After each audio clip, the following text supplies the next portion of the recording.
At my friend's bachelorette party, I found myself kissing a stranger who whispered, "Let's make tonight unforgettable." The next morning, I said, "We can't ever talk about this." He grinned. "Then why did you leave your bracelet in my room?" My friend asked, "Have you seen my neighbor? He's cute, right?" I froze, realizing my one-night stand was closer than I thought. I never thought I'd be the kind of person to wake up in a stranger's bed, let alone the kind of stranger who would turn my life into a walking disaster. But here I am. Last weekend, my best friend Samantha had her bachelorette party in Miami. She and her fiancé are perfect together, and honestly, I was so happy for her. But I had no idea that this trip would ruin my peace of mind. We booked a gorgeous Airbnb near South Beach, just a few blocks from the water. It was a dream. White sand, endless drinks, an entire weekend of celebrating Sam before her wedding. I told myself I'd have fun, but I wouldn't go crazy. Well, that plan died fast. We spent the first night bar hopping. The energy in Miami was insane. People everywhere, neon lights glowing over the streets, music pounding from every corner. We started the night slow, drinks at a rooftop bar, catching up, taking cute pictures. By the second bar, someone ordered shots, and after that, it was chaos. That's when I saw him. I didn't notice him at first, but I felt him watching me. I turned my head, and there he was, tall, dark hair, confident like he already knew how the night would end. I should have looked away. But I didn't. One drink turned into two. Two turned into him standing way too close, his hand resting lightly on my waist like it belonged there. Every time he spoke, he leaned in, his voice low, teasing. He smelled like whiskey and something expensive. The kind of scent that lingers long after someone leaves. I don't know what came over me. Maybe it was the alcohol, maybe it was the way his eyes stayed locked on mine like he already knew what was going to happen. Then he whispered, "Let's make tonight unforgettable." My stomach flipped. My brain told me this was reckless, but my body had already decided. The next thing I remember is waking up in a hotel room that wasn't mine. My head was pounding. My dress was on the floor. And next to me, the stranger from last night. Shirtless. Asleep. Looking way too smug for someone unconscious. I sat up so fast I almost fell off the bed. Panic hit me all at once. I grabbed my phone. 6:42 a.m. Shit. I needed to leave. I found my dress, my heels, my purse. My hands were shaking as I yanked everything on, swearing under my breath. Then I heard his voice. "Leaving so soon?" I turned. He was awake. Propped on one elbow, watching me like this was all some kind of joke. I scowled. "We can't ever talk about this." His smirk deepened. "Then why did you leave your bracelet in my room?" My heart stopped. I looked at my wrist. Empty. Oh, my God. He held up my bracelet between two fingers, twirling it like he had all the time in the world. "Give me that." I snatched it from him, my face burning. "No goodbye kiss?" he teased. I glared. "Forget we ever met." And then I ran. I made it back to the Airbnb just as the girls were waking up. I thought I could push last night out of my mind, pretend it never happened. But then Samantha turned to me over brunch, grinning. "Hey, have you seen my neighbor? He's cute, right?" I almost choked on my mimosa. "You're what?" She laughed. "My neighbor. He's new. Moved in a few months ago. I was going to introduce you, actually. He said he met some people at a bar last night. Small world, right?" I felt my stomach drop. Slowly, I turned to look out the window. And there he was. Standing on the balcony next door. Shirtless. Smirking. And looking right at me. I felt my stomach drop. The world blurred. The noise of the girls laughing, the clinking of glasses, the Miami sun streaming through the windows, it all faded. Because he was there. Standing on the balcony next door. Shirtless. Smirking. Looking right at me. I gripped the edge of the table so hard my fingers hurt. No. No. This wasn't happening. This was a joke. A bad dream. I must have been hallucinating from lack of sleep, or maybe my hangover was hitting me harder than I thought. Samantha was still talking, but I wasn't hearing a word. My mind was racing, trying to make sense of the impossible. Then it got worse. My guy from last night, lifted a hand and waved at me. Like he knew exactly what he was doing. Like this wasn't the worst thing that could possibly happen to me. Samantha turned to see who I was looking at. "Oh, there he is. Come on, let's go say hi." She stood up. I grabbed her wrist so fast she actually yelped. "What the hell?" She laughed, pulling back. "What's wrong with you?" I couldn't think. I couldn't breathe. The only thought in my head was get out. I forced a laugh, but it sounded fake even to me. I'm just hungover. I need a sec." "Well, hurry up," she said, rolling her eyes. "I swear, if you're about to vomit, aim for the pool." She walked off, heading toward the sliding glass door that led to the balcony. And I just sat there, frozen in horror. What the hell was I supposed to do? Then things got worse. I had two options. 1. Run. 2.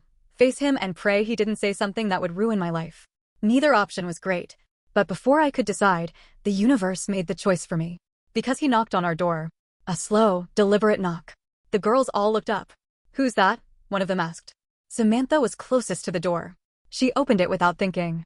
And then there he was, standing in our doorway, wearing a damn t-shirt now, which somehow made it worse because it meant he'd had time to prepare for this. His eyes met mine instantly. I felt my soul leave my body. "Hey, Sam," he said, casual as hell. "Sorry to bother you. I think one of your friends left something in my room last night." No. I wanted to sink into the earth. Samantha raised a brow.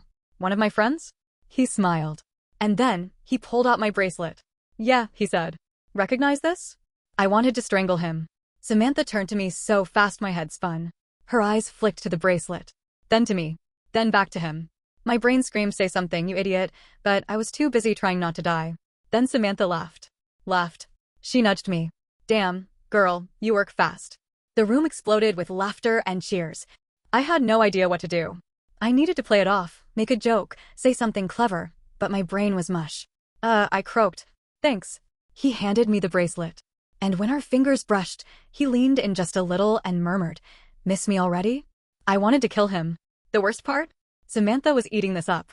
"You two should totally hang out tonight," she teased. I needed an out. Fast. So I did the only thing I could think of. I faked a coughing fit.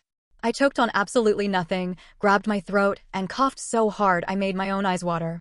"Jesus, are you okay?" one of the girls asked. I nodded furiously, still coughing. "Water," I gasped. "Need water."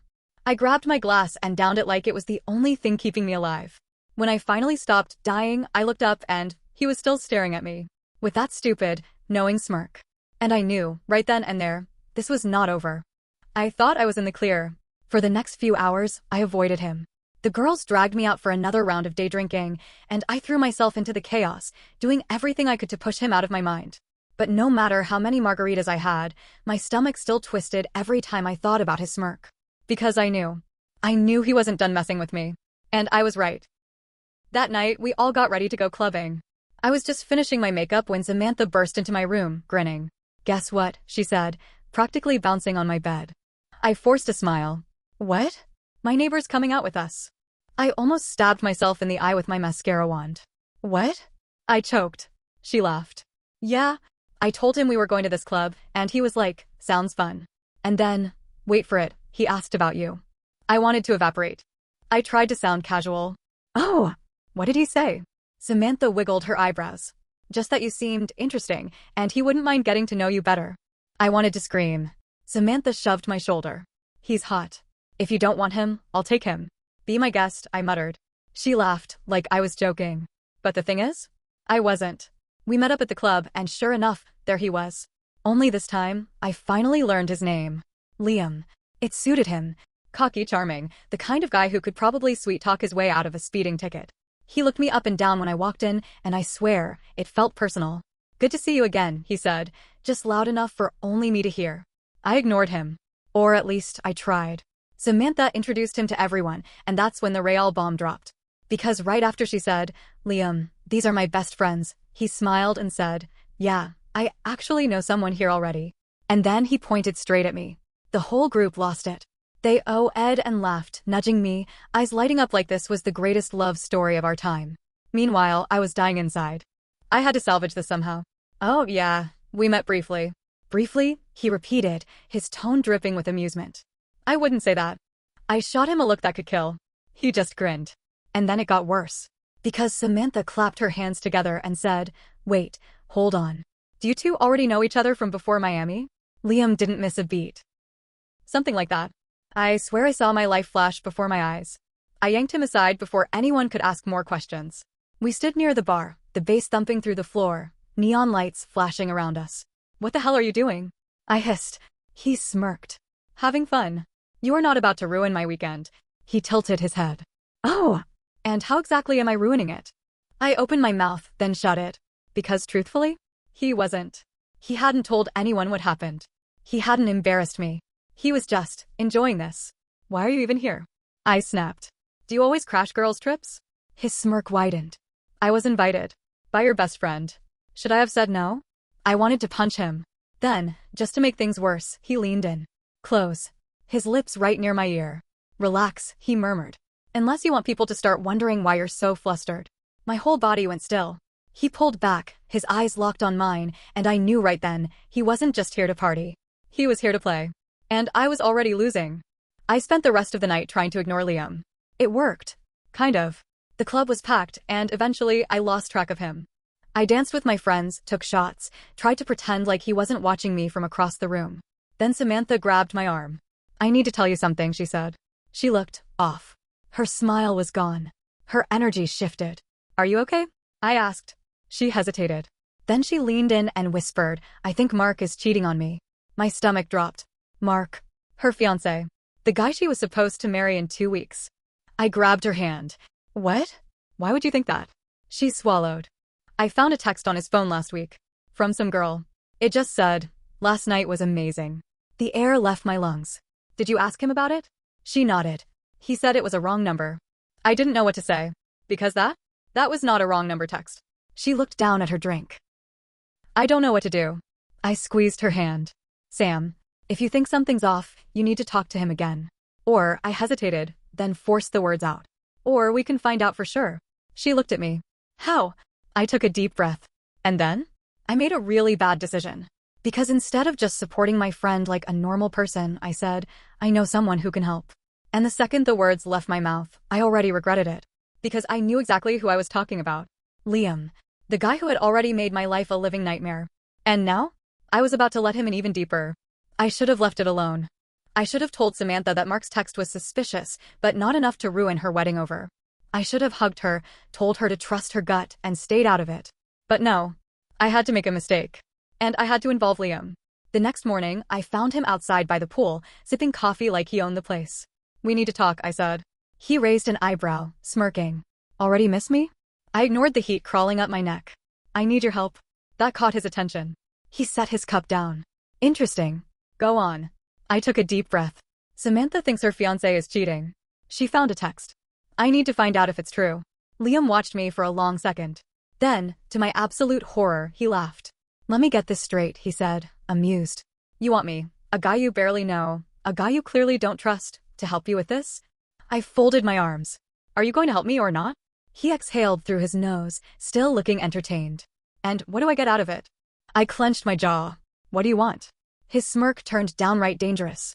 I'll think about it, he said, standing up. Come on. Let's go ruin a wedding. Liam was annoyingly good at this.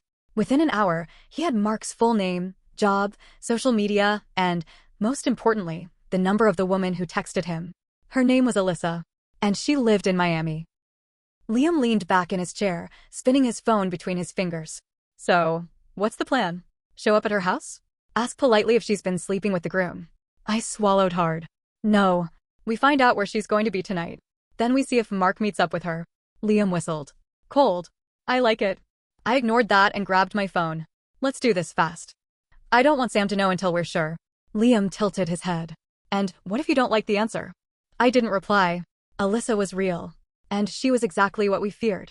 Liam and I followed her to a club, watching from the bar as she texted on her phone. 15 minutes later, Mark walked in.